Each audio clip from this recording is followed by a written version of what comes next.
हाँ जी, आज नेक्स्ट वाला चैप्टर जो है वो हमें शुरू करना था।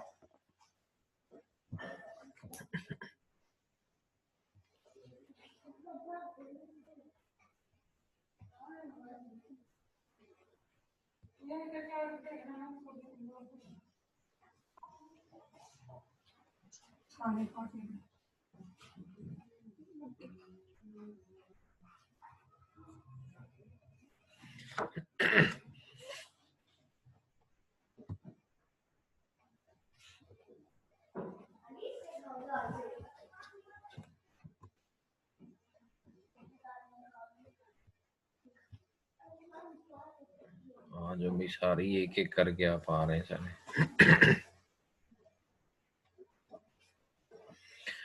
हाँ जी, आज हमने पढ़ना है ये consumer theory, consumer behaviour. I think ये थर्ड वाला चैप्टर है, साथ बुक जो है उसको देख लें।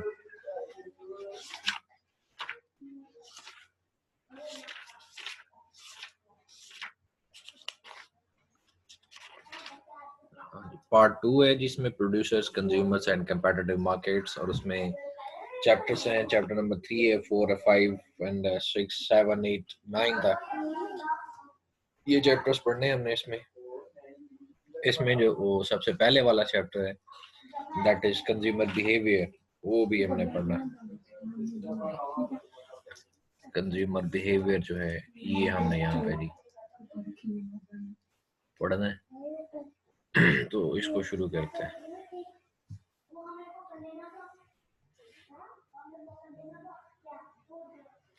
अच्छा, इसमें जो कंज्यूमर बिहेवियर है इसका मतलब ये है कि एक कंज्यूमर जो है वो अपनी यूटिलिटी को मैक्सिमाइज करते हुए क्या जो बिहेवियर है वो अडॉप्ट करता है, तो उस बिहेवियर को कंज्यूमर बिहेवियर कहते हैं।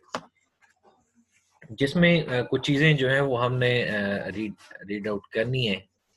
वो सबसे पहली है कंज्यूमर प्रेफरेंसेस हैं। कंज्यूमर प्रेफरेंसेस का मतलब ये है कि कंज्यूमर क्या प्रेफर कर रहा है किसी चीज़ को, जो उसके पास चॉइस होती है। क्योंकि हमारे पास जो चॉइस है that is unlimited, we have number of choices, तो उनमें से हमने चूज करना होता है। तो इसलिए सबसे पहली चीज़ तो हम इसमें यही पढ़ते हैं कि कंज्यूमर की जो प्रेफरेंसेस हैं वो क्या हैं विद रिस्पेक्ट टू गुड्स। दूसरे नंबर पे जो इसमें चीज़ हम पढ़ते हैं दैट इज बजट कंस्ट्रेंट, कि कंज्यूमर के लिए बजट कंस्ट्रेंट्स क्या हैं, यानी कौन कौन सी चीज़ है जो उसको रिस्ट्रिक्ट करती है। तो इसमें डेफिनेटली एक तो इनकम होती है हमारे पास, और दूसरी जो चीज़ है वो है हमारा प्राइसेस ऑफ गुड्स, कि जो चीज़ें हमने परचेज करनी है उनकी प्राइसेस क्या हैं, तो वो हमें रिस्ट्रिक्ट करती हैं। तो इन तीन चीज़ों को मिला के दो ही कह लें, एक प्राइसेस ऑफ गुड्स हैं, यानी जितनी भी गुड्स हैं उनकी प्राइसेस हैं, और उसके साथ साथ इनकम है।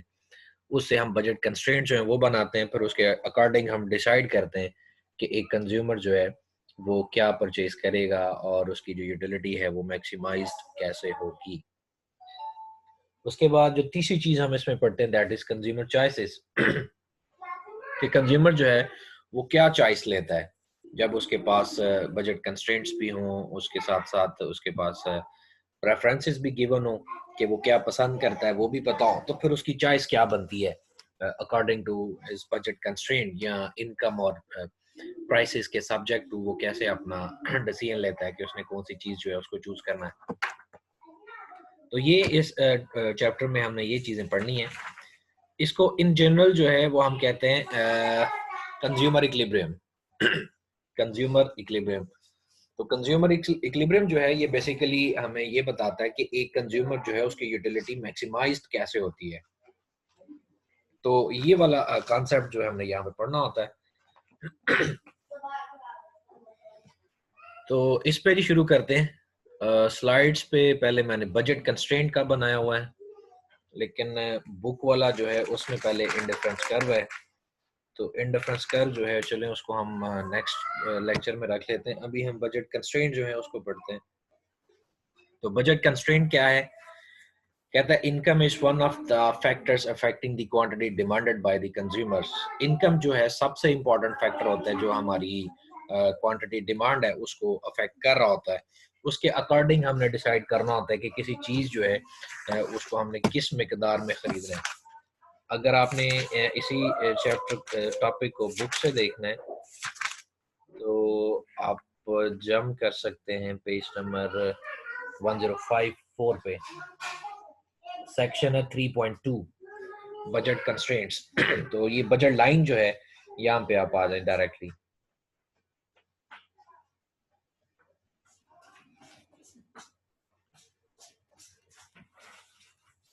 तो ये है जी पेज नंबर 104 पे है और 105 से आगे ऑनवर्ड जो है इसने दिया हुआ सारा budget line and budget constraint.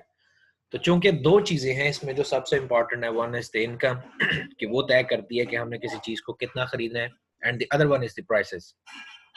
Let's say आपके पास एक पर्टिकुलर इनकम है और इस एक पर्टिकुलर इनकम से आप कुछ चीजें खरीदना चाहते हैं, तो वो कितनी मिकदार खरीदेंगे वो डिपेंड करता है कि प्राइसेस क्या हैं और आपके पास पैसे कितने।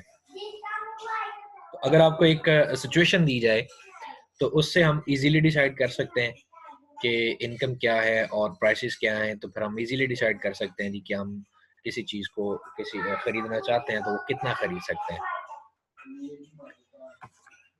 लेकिन उससे पहले हम इसकी जो डेफिनेशन है वो देखते हैं। डेफिनेशन जो है ये पेज नंबर 104 का जो सबसे लास्ट वाला पैराग्राफ है यहाँ पे लिखी हुई है सबसे लास्ट पैराग्राफ में। तो कहता है budget line indicates all combinations of food and clothing for which the total amount of money spend is equal to income. यानी ये हमें ये बताता है कि ये जो भी चीज आपने खरीदनी है उसकी प्राइसेस को सामने रखते हुए आप उसके क्या पॉसिबल कॉम्बिनेशन जो है वो खरीद सकते हैं। यानी यहाँ से लेके कि अगर आप सारे पैसे एक ही चीज पे खर्च कर दें या सारे पैसे दूसरी चीज पे खर्च कर दें और उनके दरमियान क्या पोजीशन आपकी बनती है, इस सूरत हाल को हम बजट लाइन कहते हैं। तो ये इसकी डेफिनेशन लिखी हुई है। इवन ये जो साथ एक बना हुआ है इसका बॉक्स बना हुआ है उसमें भी लिखी है budget line all combination of goods for which the total amount of money spent is equal to the income. इसको इस तरह से भी डिफाइन कर सकते हैं और आप ये भी लिख सकते हैं कि all the combinations of good which a consumer can purchase with his given income and prices। तो इस तरह से भी आप इसको डिफाइन कर सकते हैं कि उसकी गिवन इनकम और प्राइसेस के साथ जो कॉम्बिनेशंस वो परचेज कर सकता है उनको हम उसको बजट कंस्ट्रेंट कहते हैं। तो ये आपके सामने एक एग्जांपल लिखी हुई है। कहता है जी I like to spend money on food and clothes assume they cost ₹5 per gram and ₹10 per unit respectively, 5 for food and 10 for clothes, and I also assume that my weekly income is ₹200। कि आपकी जो weekly income है वो 200 है, तो इस 200 में आपने दो चीजें खरीदनी है, फूड और क्लोथिंग। तो आप उसको किस तरह से जो है वो खर्च कर सकते हैं। तो इसके नीचे थोड़ी सी इसकी इलेबोरेशन है क्योंकि हमें पता है कि जो इनकम है that is equal to F into P, यानी food into price of food. If I decide to only consume food, कि अगर आप ये डिसाइड कर लेते हैं कि हमने सिर्फ फूड पे सारे पैसे खर्च करने हैं, तो आपके पास चॉइस है कि 200 रुपए है और 500 पर ग्राम के हिसाब से आप निकाल सकते हैं कि कितने जो है वो खरीदा जा सकता है फूड। तो आप सिंपली 200 को 5 पे डिवाइड कर दें। तो ये नीचे हमने वो मैथमेटिक्स किया हुआ है, इसको मैं जरा हाईलाइट कर देता हूँ। Where is our highlighter? Yes, here we have spotlight. This one, I is equal to F into P raised to power F. If I decide to only consume food, then I is equal to 200 is equal to F into 5 because price of food is 5. So F is equal to 40 because in order to solve this equation for F, you have to divide 200 by 5 and you get 40, which is I over price। तो दूसरा है कि अगर second possibility है कि if you want to choose only clothes, what option you have, that is I is equal to C into price of C। if I decide to buy only buy clothes, then 200 is equal to C into 10, and then the answer is C, is equal to 20, which is I over PC, यानी investment over price of clothes. तो price of clothes is 10, तो 200 को आप 10 से divide करेंगे तो वो 20 आ रहेगा। तो ये आपकी पहली चॉइस बनती है कि अगर आप सारे के सारे पैसे जो हैं क्लोथ पे खर्च करना चाहते हैं तो आप मैक्सिमम फूड जो है वो 40 खरीद सकते हैं, और अगर आप क्लोथ पे खर्च करना चाहते हैं तो आप मैक्सिमम जो है वो 20 यूनिट्स इसके खरीद सकते हैं। तो अगर इसी सिचुएशन को हम एक ग्राफ से जाहिर कर दें, ये वाला जो है आपके सामने, कि 40 200 इनकम में और जो गिवन प्राइसेस हैं फूड की और क्लोथ्स की, उसके मुताबिक हम 40 मैक्सिमम यूनिट्स खरीद सकते हैं फूड के, whereas 20 units we can buy of clothes. तो इन दोनों पॉइंट्स को आप मिला दें तो ये जो लाइन है, ऑरेंज लाइन जो हमने ड्रा की है, this very line is the budget line, because given my income I can afford to buy 20 units of clothes if I do not buy any food, and given my income I can afford to buy 40 gram of food if I do not buy any clothes। तो ये जो line है, ये line actually हमें ये बता रही है जी कि आप मैक्सिमम क्या खरीद सकते हैं of cloth end of food. तो उन दोनों को आप ड्रा करेंगे तो ये लाइन हमारी बजट लाइन कहलाती है। अब इस बजट लाइन का मतलब ये है कि आप ज़रूरी नहीं है कि आप मैक्सिमम क्लोथ खरीदें या मैक्सिमम फूड खरीदें। You have to make combinations of these two goods. तो उस सूरत में आप इस लाइन के अंदर अंदर या इस लाइन के ऊपर जितने भी कॉम्बिनेशंस बनेंगे वो सारे के सारे जो हैं वो हम खरीद सकते हैं, वो हमारी रेंज में है। मसलन एक कॉम्बिनेशन जो है लेट्स से वो हम ये वाला खरीदते हैं जिसमें फूड जो है वो इतना खरीदा जाता है और जो क्लोथ है वो इतना खरीदा जाता है, तो ये हमारे बजट में है, हम इसको भी खरीद सकते हैं। अगर हम इस लाइन से नीचे हैं, लेट्स से यहाँ पे हैं किसी पॉइंट के ऊपर, और यहाँ इस लाइन से ऊपर हैं, तो वो जो है वो भी हम खरीद सकते हैं। यानी अगर हम यहाँ पे हैं या इस लाइन से ऊपर हैं तो वो हम खरीद सकते हैं। लेकिन जो बियॉन्ड द लाइन है, सॉरी, जो इस लाइन के ऊपर है यहाँ पे, एग्जैक्टली जो इस लाइन से ऊपर है वो हमारी बजट में नहीं है, हम उसको परचेज नहीं कर सकते। तो इसलिए ये जो लाइन है, ये जो लाइन हमने ड्रॉ की है, इस लाइन का मतलब ये है कि इस लाइन के ऊपर जितने भी कॉम्बिनेशंस हैं उसमें हमारी जो इनकम है और हमारी जो प्राइसेस हैं वो दोनों इक्वल हो जाते हैं। यानी हम अपनी सारी इनकम जो है उसको स्पेंड कर देते हैं अगर हम इस लाइन के ऊपर रहते हैं। अगर हम इस लाइन से नीचे रहते हैं तो हमारी कुछ इनकम बच जाती है।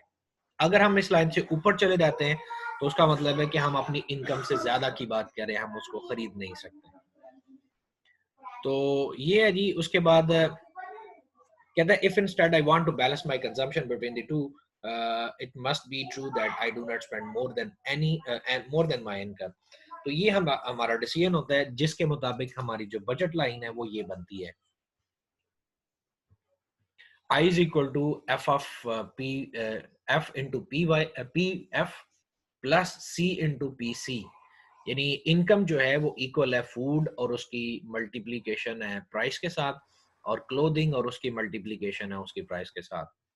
तो चूंकि हमारे पास एग्जैक्टली प्राइसेस भी गिवन है फूड की भी और क्लोथिंग की, we now respect the respective prices, we can rewrite the budget constraints such as I is equal to 5f and 10c, because 5 was the price of food whereas 10 was the price of clothing। तो ये हमारे पास जो budget line है वो exactly इस shape में बन जाएगी आपके पास, I is equal to 5s plus 10c। Next, we have drawn the budget constraint with the food on the vertical axis and rewrite the budget constraints such as। तो अगर आप इसको f के लिए सॉल्व कर लें, ये जो आपके पास इक्वेशन है, इस इक्वेशन को f के लिए सॉल्व करें तो ये आपके पास बन जाएगी इस तरह से, f is equal to I over 5 minus 10 over 5 into c।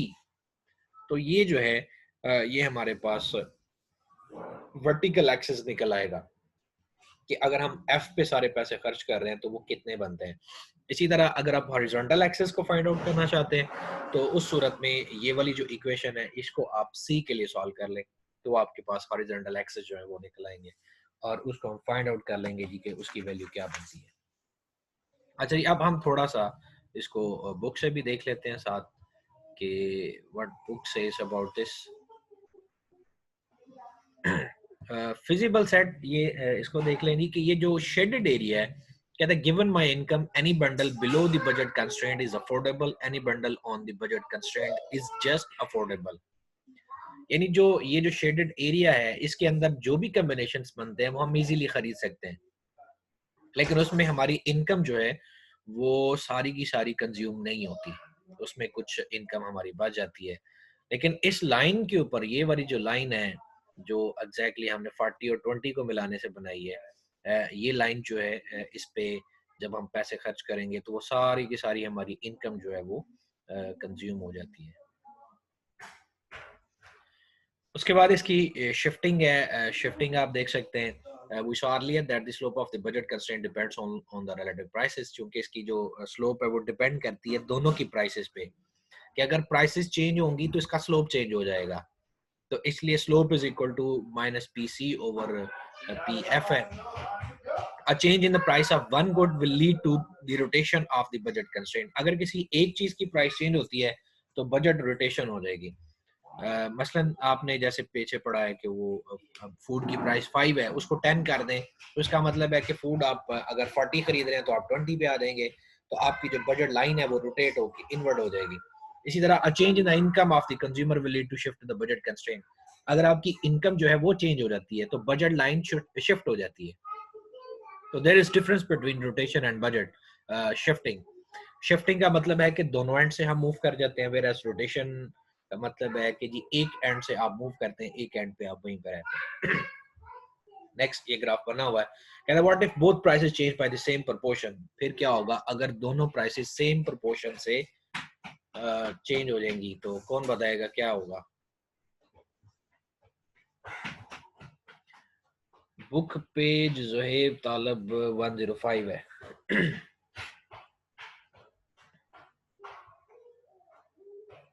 हाँ जी, क्या होगा if both prices changed by the same proportion। अगर प्राइसेस सेम प्रोपोर्शन से चेंज हो जाती हैं, चलें पहले ये दो पॉइंट्स ऊपर वाले देखते हैं तो फिर मैं ये आपसे पूछता हूँ। ये है जी ये ये वो हमारी इनिशियली बजट लाइन है जो हमने बनाई थी, जो ऑरेंज वाली है, ये वाली, ये जो इनिशियल हमने बनाई थी वो है। ये जो लाइन ड्रा की है जिसपे स्मूथ लाइन बनी हुई है और एरोहेड ये बना हुआ है, इसको एक्सप्लेन कर रहा है। Given the price of clothing if P F rise to ₹10, तो अगर प्राइस ऑफ क्लोथिंग जो है वो चेंज हो जाती है और वो तो उससे क्या फर्क पड़ेगा, उससे ये चेंज आएगी कि हमारी जो बजट लाइन है वो रोटेट होके तो इधर आ जाएगी, ये वाली नई बजट लाइन। और दूसरा एरोहेड देख लें, given the price of food if PC price of clothing rise to ₹20, तो उसका मतलब है कि हम पहले से अब कम क्वांटिटी खरीद सकते हैं, therefore we move inward, we rotate inward। तो ये जो डॉटेड लाइन है ये चेंज शो कर रही है प्राइस ऑफ क्लोथिंग की, whereas this very smooth line shows the change in price of food। तो ये भी फर्क पड़ता है इस तरह से कि अगर प्राइस चेंज हो जाए दोनों की तो उससे ये फर्क पड़ेगा। अब मुझे ये बताएं कि अगर दोनों की प्राइस चेंज हो जाए और सेम प्रोपोर्शन से चेंज हो तो क्या फर्क पड़ेगा, बजट लाइन किधर जाएगी, शिफ्ट हो जाएगी और सेम डायरेक्शन में बजट चेंज लाइन। होएगी। एग्जैक्टली बजट लाइन जो है वो शिफ्ट हो जाएगी। अगर प्राइसेस जो हैं वो बढ़ रही हैं तो इनवर्ड शिफ्ट हो जाएगी, और अगर प्राइसेस कम हो रही हैं तो ये आउटवर्ड शिफ्ट हो जाएगी। सेम उसका स्लोप सेम रहेगा, उसमें कोई फर्क नहीं आएगा, क्योंकि स्लोप जो है वो तब चेंज होगा जब दोनों की प्राइसेस में जो चेंज है वो डिफरेंट रेशियो से होगी। क्योंकि हमने पढ़ा है स्लोप जो है इसका बजट लाइन का वो ये है, slope is equal to minus P C over P F, यानी price of clothing over price of food, ये स्लोप है। तो अगर ये सेम प्रोपोर्शन से चेंज हो जाते हैं तो स्लोप में कोई फर्क नहीं पड़ेगा। अच्छा ये एक एग्जांपल है, ये आपने खुद देखनी है। आप अभी हम बुक से जो है वो इसको थोड़ा सा देख लेते हैं कि बुक जो है जी वो क्या कहती है। So let's move on to book. So here we have, can you see this, क्यों जी नजर आ रहा है? Yes sir. अच्छा, ये वाली बुक देख के तो ये जो हाथ में बुक होती है पायरेटेड एडिशन है, इसको देखने का भी नहीं जी चाहता। ये बुक्स की क्वालिटी आप देखें, बड़ा कलरफुल, उसने हर चीज को अलग-अलग एक्सप्लेन किया होता है, बॉक्स अलग बने हुए। ये है जी बजट कंस्ट्रेंट। तो बजट लाइन होगी जी, ये इसकी बजट लाइन है। इक्वेशन 3.1 जो है P F into F plus P C into C is equal to I. P F का मतलब है price of food into food plus price of clothing into cloth is equal to I which is income. तो ये आपकी income के equal होता है। ये इसकी डेफिनेशन लिखी हुई है कि the budget line indicates all combinations of F and C for which the total amount of money spent is equal to the income, because we are considering only two goods, that is clothing and food. Our hypothetical consumer will spend her entire income on food and clothing. तो ये एक assumption है कि हमने अपनी जो income है वो सारी की सारी यहाँ पे कंज्यूम करनी होती है, इसलिए हम बजट लाइन के ऊपर ही हमेशा रहते हैं। हम उससे नीचे भी नहीं आते, हम उससे ऊपर भी नहीं जाते, क्योंकि अगर नीचे आ जाएंगे तो इनकम जो है वो सारी की सारी स्पेंड नहीं होगी, इसलिए हम उससे नीचे भी नहीं आते और उससे ऊपर भी नहीं जाते, क्योंकि उतनी हमारी इनकम नहीं होती। इसलिए हम हमेशा जो इक्विलिब्रियम है वो on the line he draw करते हैं। इसका मतलब है कि हम अपनी सारी इनकम जो है उसको स्पेंड करें। As a result the combination of the food and clothing that she can buy will lie on this line, तो वो इस लाइन के ऊपर ऊपर ही रहेगा। The line is PF into F plus PC into C is equal to I, which is 3.1। आगे एक example है market baskets and the budget line है कि जी आप फूड और क्लोथिंग खरीदते हैं और जीरो फूड खरीदें तो मैक्सिमम 40 खरीद सकते हैं क्लोथिंग का, और आपकी जो टोटल स्पेंडिंग है दैट इज 80। और इसी तरह सेकंड बास्केट ऑफ गुड है where you have 20 units of food and 30 units of clothing, and again you are spending $80। Third है बी डी वाला जो है, इसमें भी 40 और 20 है और 60 और 10 है, 80 और 0 है। तो आपकी जो स्पेंडिंग है वो चेंज नहीं हो रही। You have different combinations of food and clothing but spending is the same. तो इसको जी बजट लाइन कहते हैं। इसी को आप जब ग्राफ बनाएंगे तो ये आपके पास इसका ग्राफ बन जाता है। इसमें अब देखें, ये जो उसने चेंज बताई हुई है हमें, ये ब्लू वाली लाइन तो हो गई बजट लाइन, जिसको उसने लिखा भी है budget line F plus 2C is equal to 80, क्योंकि यहाँ पे एफ की कीमत 1 है और जो सी है उसकी कीमत 2 है, तो इसलिए ये एफ प्लस 2C लिखा हुआ है इज इक्वल टू $80। ये बजट लाइन जो है ये बन रही है ब्लू वाली लाइन। स्लोप जो है उसको जरा चेक कर लें। स्लोप क्या है जी? स्लोप अगेन चेंज इन, देखें दो चीजें हैं, change in clothes divided by change in food, या फिर ये इसके इक्वल है price of food over price of clothing. तो price of food is 1 whereas $1 है, प्राइस ऑफ क्लोथिंग जो है वो $2 है, तो 1/2 जो है ये इसका स्लोप बनता है। तो स्लोप जो है वैसे आप इस तरह से ड्रा करते हैं कि जब आप पॉइंट बी से फॉर एग्जांपल डी पे मूव करते हैं, तो उस पॉइंट बी से डी पे मूव के दौरान क्या चेंज आती है, यानी बी से जब आप पहले इधर मूव करते हैं और फिर इधर से इधर मूव करते हैं तो वो क्या चेंज आती है। तो बी से जब आप इधर आते हैं रेड डॉट के ऊपर तो 10 यूनिट्स की चेंज है, और जब आप इस डॉट से रेड वाले डॉट से आप डी पे मूव करते हैं तो 20 यूनिट्स की चेंज है। तो 10 डिवाइडेड बाय 20 जो है अगेन 1/2 ही आएगा। तो ये जो है इसको बजट लाइन का स्लोप कहते हैं। स्लोप क्यों जरूरी है जानना, क्योंकि स्लोप से ही हम एक्चुअली इक्विलिब्रियम डिफाइन करते हैं, इसलिए ये आपने याद रखना है कि इसका जो स्लोप है वो इसके इक्वल है और इसी से कंज्यूमर इक्विलिब्रियम डिफाइन किया जाएगा। Let's move on. नेक्स्ट जो है जी the effects of change in income and prices है। अगर इनकम चेंज होती है तो आपकी जो बजट लाइन है वो इस तरह से शिफ्ट हो जाएगी। तो ये वो पहले वाली है $80 वाली है। अगर आपकी इनकम बढ़ के 160 हो जाती है यानी डबल हो जाती है, तो आप दोनों चीजों की क्वांटिटी डबल खरीद सकते हैं। So budget line will shift outward. अगर आपकी इनकम कम हो जाती है, हाफ कम हो गया, 80 से $40 पे आ गए हैं, तो आप दोनों चीजें पहले से कम खरीद सकते हैं, इसलिए आपकी जो बजट लाइन है विल शिफ्ट इनवर्ड। तो ये इनकम के चेंज होने का इफेक्ट है, वेरस प्राइसेस के चेंज का जो इफेक्ट है वो भी आपके सामने है।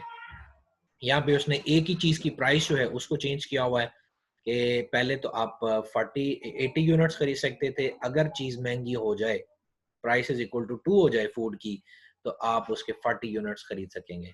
और अगर वो पहले से भी हाफ हो जाए, यानी 1/2 पहले 1 रुपए की थी, हाफ रुपए पे आ जाए, तो आप पहले से भी ज्यादा उसको खरीद सकते हैं, 80 के बजाय 180 पे चले जाएंगे। तो बजट लाइन जो है ये आउटवर्ड रोटेट हो जाएगी। So this very rotation of budget is due to change in price. बस इतना ही काफी है। हाँ जी, कोई क्वेश्चन पूछना हो आपने तो पूछ सकते हैं। आप लेक्चर सेंड करेंगे ना ये ग्रुप में? ग्रुप में कर देते हैं। और अपने जो रोल नंबर है ना, ये यार जरूर लिख दिया करें साथ। थोड़े नाम दा पता है? कहाँ पे सर? ये कलीम राना रोल नंबर कोई नहीं लिखा हुआ, खुशहाल खान मोहम्मद अब्दुल्ला रोल नंबर कोई नहीं लिखा हुआ साथ। तो ये रोल नंबर जो है ये साथ जरूर ऐड कर दिए करें। ये जो हमने सेमेस्टर 1 में पढ़ा था उसी फर्दर आगे बढ़ रहे हैं जी, वही है, उसी की एक्सटेंशन है। तो सर उन्होंने फर्स्ट सेमेस्टर सेकंड सेमेस्टर में क्यों नहीं पढ़ाया? सेकंड सेमेस्टर में उन्होंने मैक्रो पढ़ा दिया।